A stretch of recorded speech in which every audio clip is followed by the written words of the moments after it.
But God wins. But God wins. But God wins.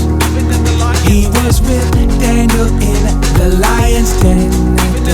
Cause God wins. Cause God wins.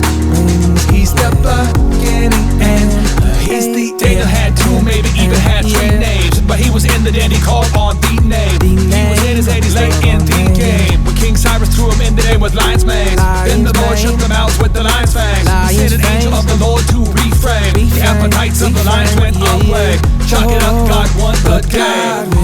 Even in the lion, but God wins. But God wins.